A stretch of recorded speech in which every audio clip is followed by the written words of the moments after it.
de le dire. Ça ne peut pas être vrai de le dire. Le dire voudrait dire que Dieu a créé Adam sciemment dans le but qu'il chute pour que lui puisse venir dans la chair pour se sacrifier à la croix. Alors, Dieu ne peut pas punir Adam pour un travail pour lequel il a créé et que le monsieur a bien exécuté. Tout à fait. Au contraire, il doit avoir une récompense. Mon fils, je t'ai créé pour que tu chutes, je te récompense. Le dire, c'est insulter Dieu. Adam a désobéi librement et volontairement. Personne n'a obligé Adam. D'ailleurs, le diable ne pouvait pas approcher Adam. C'est pour ça qu'il a approché Ève. Quand Christ dit « Je vous donne le pouvoir de marcher sur les serpents et les scorpions », Adam avait ce pouvoir-là déjà quand il était dans le jardin. Le diable, si le diable l'approchait, le diable était en danger de mort s'il approchait Adam. C'est pour ça que Salomon pouvait dire « Il n'y a rien de nouveau sous le soleil ». Voilà, Salomon, comme il a dit, Dieu lui a révélé des choses très très grandes. Ce que Christ a accompli aurait dû être fait si Adam n'avait pas désobéi. Tout à fait. Voilà. Donc, voilà ce que je voulais situer pour cette réponse. Madame, monsieur, si vous venez de nous prendre en marche, vous suivez l'émission dédiée exclusivement à la littérature chrétienne, aux livres inspirés de Dieu, Plume de vie sur Béni TV. Ce soir, je reçois un érudit, un homme de Dieu passionné des Écritures, le pasteur André Aonon. Pour ce livre, tant de choses à comprendre, Rhapsodie de pensée divine.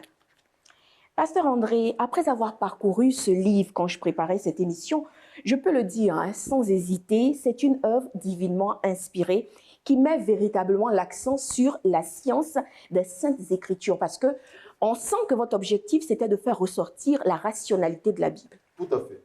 Et c'est ce que je dis et je redis. Dieu ne peut pas créer l'homme avec de la raison pour réfléchir.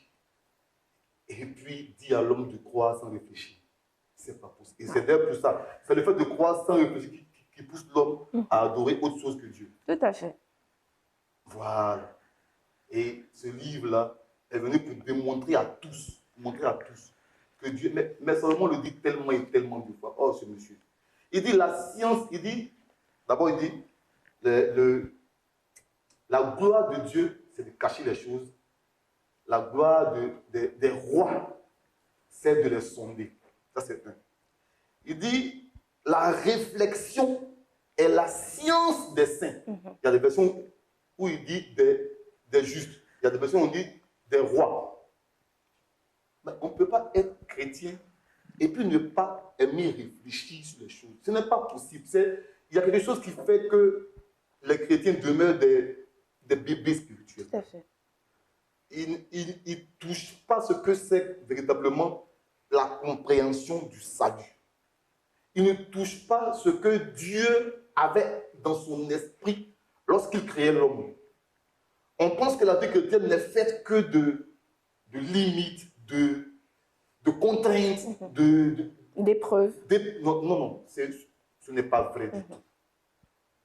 Dieu a créé l'homme dans un but précis.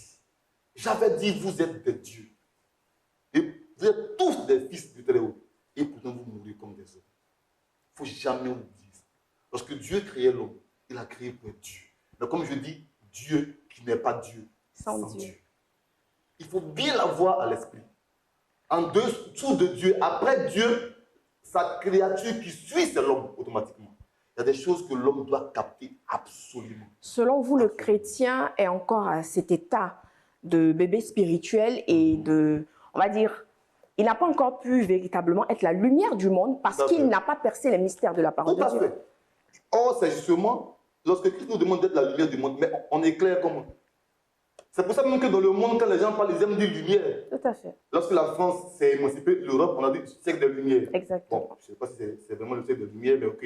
On va dire, bon, mais c'est nous qui Parce avons... que c'est un mot fort. C'est nous qui avons la lumière. Et d'ailleurs, mais on ne comprend pas, mais la définition même de Dieu, remonter dans l'étymologie de Dieu.